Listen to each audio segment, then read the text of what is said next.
बहुत से लोगों के लिए ये वो मोमेंट था जिसने सुपरमैन के पूरे कैरेक्टर की धज्जियां उड़ा दी। ये वही सीन है जिसने पूरे फैन बेस को दो हिस्सों में बांट दिया। एक तरफ वो लोग जो कहते हैं कि सुपरमैन ने जो किया वो जरूरी था, और दूसरी तरफ वो हजारों लोग जो आज भी ये मानते हैं कि कैरेक्टर का ये वर्जन एक बहुत बड़ा फेलियर था। लेकिन क्या हो अगर हम सब अब तक गलत थे। हेनरी कैविल के सुपरमैन के वो फ्लॉज, वो सारी कंट्रोवर्सीज और वो सो कॉल्ड इम्परफेक्शन शायद वही चीजें हैं जो उसे आज तक का सबसे इंसानी और इंटरेस्टिंग मैन ऑफ स्टील बनाती है। मतलब एक ऐसा गॉड जो परफेक्ट नहीं है, जो डाउट में है और जो बिल्कुल हमारी तरह स्ट्रगल कर रहा है। क्या वही असली सुपरमैन नहीं होना चाहिए? हेनरी कैविल का सुपरमैन के रूप में होना एकदम आइकॉनिक था। मतलब बंदे के पास लास्ट सन ऑफ क्रिप्टोन बनने के लिए वो लुक्स, वो गॉड लेवल पावर्स और वो शार्प जॉ लाइन, सब कुछ परफेक्ट था। एक पूरी जनरेशन के लिए वही असली सुपरमैन था। लेकिन कहानी में ट्विस्ट तब आता है जब हम उसके पूरे टेन्योर को देखते हैं जो कंट्रोवर्सी से भरा पड़ा था। फैंस और क्रिटिक्स ने पॉइंट आउट किया कि इसमें तो प्लॉट होल्स हैं, टोन इतनी सैड और साइलेंट क्यों है, ये वो हंसी मजाक करने वाला, सबको उम्मीद देने वाला हीरो तो लग ही नहीं रहा जिसे हम कॉमिक्स में पढ़ते आए हैं। बहुत से लोगों का तो साफ कहना था कि जैक स्नाइडर ने कैरेक्टर को समझा ही नहीं। लेकिन आज मैं यहाँ सिर्फ उन पुरानी गलतियों की लिस्ट गिनाने नहीं आया हूँ। मैं तुम्हें ये रीजन दूंगा कि जिन चीजों को लोग गलतियाँ समझ रहे हैं वो एक्चुअली फीचर्स हैं। यही वो चीजें हैं जिन्होंने एक नए तरह का सुपरमैन हमारे सामने रखा। एक ऐसा हीरो जो बॉर्न परफेक्ट नहीं है बल्कि वहाँ तक पहुँचने के अपने स्ट्रगल से पहचाना जाता है। ये एक कहानी है कि कैसे एक हीरो की कमियों ने उसे ज्यादा रिलेटेबल, ज्यादा कॉम्प्लेक्स और एंड में ज्यादा हीरोइक बनाया। आज हम मैन ऑफ स्टील और बैटमैन वर्सेस सुपरमैन की उसके आग की सबसे बड़ी क्रिटिसिज्म को देखेंगे और देखेंगे कि कैसे ये मोमेंट एक ऐसे हीरो को बनाते हैं जिसे अच्छा दिखने का नाटक नहीं करना पड़ता बल्कि हर कदम पर अच्छा बनने का ऑप्शन चूज करना पड़ता है। तो सीधा चलते मैन ऑफ स्टील के लास्ट एक्ट पर, सुपरमैन और जनरल जोर्ड के बीच की वो फाइट जिसने मेट्रोपोलिस को मलबे में बदल दिया था। क्रिटिक्स ने तो यहाँ तक कह दिया था कि इस तबाही में हजारों शायद लाखों लोगों की मौत हुई होगी और बहुत से लोगों के लिए नए सुपरमैन का ये पहला सबसे बड़ा सीन था। वो भीड़ भाड़ वाले शहरों में लड़ रहा है, एक गैस ट्रक को डॉज करता है जो सीधा बिल्डिंग में घुस जाता है और वो फाइट को सिविलियन से दूर ले जाने के बजाय उनके और पास लाता हुआ दिखता है। जबकि क्लासिक सुपरमैन हर एक सिंगल लाइफ को बचाने को प्रायोरिटी देता है, जो जोर्ड को उठाकर किसी खाली खेत या आर्कटिक में ले जाता। मगर यहाँ ये सुपरमैन थोड़ा लापरवाह लगा। कुछ हार्डकोर फैंस इस बात को यह कहकर डिफेंड कर लेते हैं कि ये उसका काम पर पहला दिन था। मतलब सुपरमैन कोई एक्सपीरियंस्ड फाइटर नहीं था जो एक ट्रेन क्रिप्टोनियन जनरल के सामने प्लानिंग के साथ लड़े। और ये बात सच भी है, पर यह डिफेंस बड़ी तस्वीर को मिस कर देता है। स्नाइडर यहाँ हमें एक साफ सुथरी हीरोइक लड़ाई नहीं दिखा रहे थे, वो हमें एक नेचुरल डिजास्टर दिखा रहे थे। ये एक परफेक्ट एग्जांपल था कि जब दो गॉड एक मामूली इंसान के मैदान पर टकराते हैं तो असल में क्या होता है। ये वही मोमेंट था जिस पर सुपरमैन का पूरा कैरेक्टर आर्क टिका हुआ था। ये वही पल था जब उसे अपनी पावर्स के उस टेरिफाइंग लोड का एहसास होता है। उसे समझ आता है कि वो सिर्फ एक हीरो नहीं बल्कि एक चलता फिरता न्यूक्लियर वेपन है। बैटमैन वर्सेस सुपरमैन में दुनिया अभी तक उस तबाही से उबर रही थी। लोग उसे सिर्फ एक मसीहा की तरह नहीं देखते, वो उस आदमी को देखते हैं जो एक्सटिंक्शन के सेंटर में खड़ा था। वो सारी पॉलिटिकल हियरिंग्स, लोगों का प्रोटेस्ट और ब्रूस वेन की आंखों में दिखने वाला वो डर, ये सब कुछ उस मेट्रोपोलिस की लड़ाई का नतीजा था। एक परफेक्ट सुपरमैन शायद जोर से ऐसे लड़ता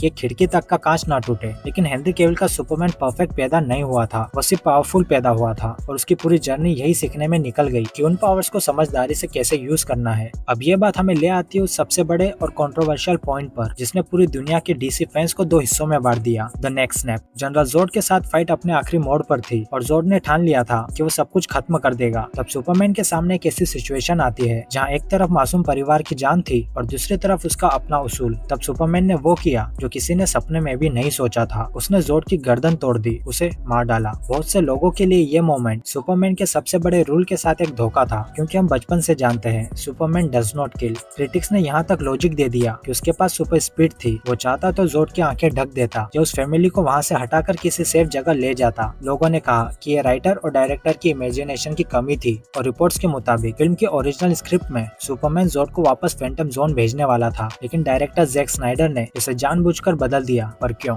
देखो, ये वो मोमेंट नहीं है जब सुपरमैन कोई मर्डरर बनता है। असल में ये वो मोमेंट है जहाँ उसका नो किल रूल एक इम्पॉसिबल चैलेंज के बीच जन्म लेता है। इससे पहले ये रूल सिर्फ एक थ्योरी थी, एक थॉट था जो उसके पिता ने उसे बचपन में सिखाया था। लेकिन इस मोमेंट के बाद एक जान लेने की उस ट्रॉमा से पैदा हुआ एक अटूट विश्वास बन जाता है। तुमने उसकी वो चीख सुनी होगी। जोर्ड को मारने के बाद सुपरमैन की वो स्क्रीम कोई जीत की खुशी नहीं थी, वो दर्द से भरी एक ऐसी चीख थी जो बता रही थी कि उसने अपने ही एक हिस्से को मार दिया है। जैक स्नाइडर ने खुद इसे एक्सप्लेन किया है कि ये एक्शन एक्चुअली उस इनएक्टिविटी का रिजल्ट था जो हमने बचपन में देखी थी। याद है वो स्टॉर्म जब जोनाथन केंट ने क्लार्क को रोक दिया था और अपनी जान दे दी थी? उस वक्त उसके पिता ने उसे सिखाया था कि चाहे कुछ भी हो जाए अपनी पावर्स दुनिया को मत दिखाना, क्योंकि दुनिया अभी तैयार नहीं है। अपने पिता को ना बचा पाने का वो दर्द क्लार्क के अंदर हमेशा से था और वही फेलियर उसे इस ब्रेकिंग पॉइंट तक ले आता है। उस दिन वो खड़ा रहा और अपने पिता को खोते हुए देखा, लेकिन आज वो इस परिवार को मरने नहीं दे सकता था। यहाँ सुपरमैन ने एक बहुत बड़ा डिसीजन लिया, भले ही इसका मतलब अपने मोरल कोड को तोड़ना हो। हेनरी कैविल ने एक बार इंटरव्यू में कहा था कि जोड को मारना एक्चुअली कैरेक्टर को एक सॉलिड रीजन देता है कि वो दोबारा कभी किसी की जान ना ले। अक्सर मूवीज में हमें बता दिया जाता है कि सुपरमैन का नो किल रूल है और हम मान लेते हैं, लेकिन यहाँ हमने अपनी आंखों से वो टेरिफाइंग मोमेंट देखा। हमने देखा कि एक जान लेने का बोझ कितना पेनफुल हो सकता है। हेनरी कैविल का सुपरमैन, अगर एक शब्द में कहूँ तो सीरियस, मतलब बंदा इतना गुमसुम और उदास दिखाया गया कि लोग पूछते रह गए, भाई वो पुराना ब्राइट और ऑप्टिमिस्टिक जोश कहाँ गया। पुराने हीरोज को देखो तो लगता है कि हीरो होना मजा है, पर यहाँ तो माहौल एकदम भारी है। फिल्म को इस बात के लिए क्रिटिसाइज किया गया कि उन्होंने सुपरमैन को एक फ्रेंडली फार्म बॉय के बजाय एक डाउट से भरा हुआ इंसान दिखा दिया। वो मुस्कुराहट के साथ लोगों की मदद करने वाला हीरो नहीं लग रहा था, बल्कि ऐसा लग रहा था जैसे कोई देवता अपनी जिम्मेदारियों के बोझ के तले दब गया हो।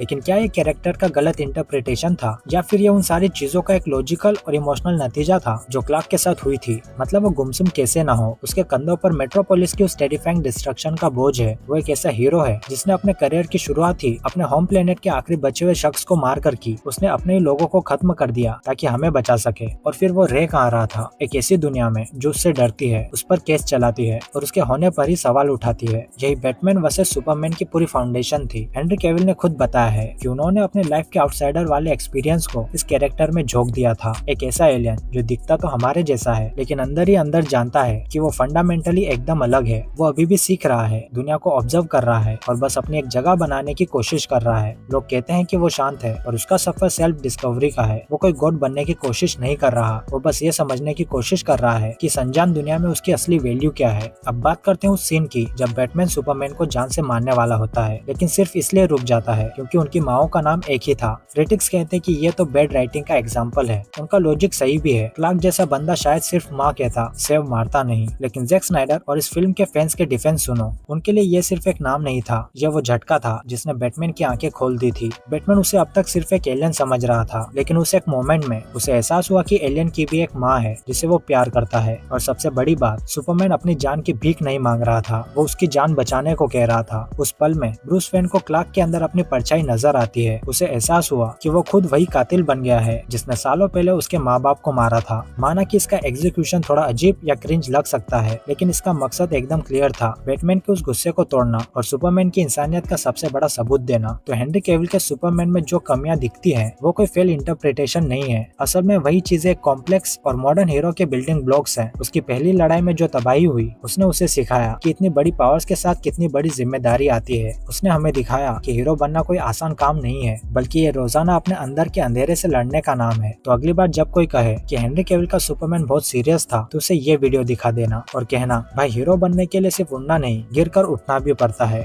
तो असली बात तो ये है कि ये सुपरमैन कोई पहले दिन से परफेक्ट मुस्कुराता हुआ होप का सिंबल पैदा नहीं हुआ था। आज की दुनिया में जहाँ हीरोज को एकदम फ्लॉलेस और परफेक्ट दिखाया जाता है, वहाँ हेनरी कैविल का सुपरमैन अपने जख्मों से पहचाना गया। उसे ठोकर खानी पड़ी, उसे फेल होना पड़ा और हाँ, उसे दर्द भी सहना पड़ा, ताकि वो ये समझ सके कि एक हीरो होने का असली मतलब क्या होता है। वो परफेक्ट नहीं था और यही चीज है जो उसे इतना अट्रैक्टिव और इंटरेस्टिंग बनाती है। अब जब जेम्स गन का ज्यादा ऑप्टिमिस्टिक सुपरमैन इंट्रोड्यूस हो चुका है, हेनरी कैविल के वर्जन के साथ डिफरेंस और भी साफ हो चुका है। तुम्हें कौन सा इंटरप्रिटेशन ज्यादा पसंद है, स्ट्रगल कर रहा कॉम्प्लेक्स हीरो या ब्राइट और होप से भरा आइकन? मुझे कमेंट्स में अपने थॉट्स बताओ, और अगर तुम्हें ये एनालिसिस पसंद आया तो लाइक और ऐसे सुपर हीरो एनालिसिस के लिए सब्सक्राइब करना मत भूलना।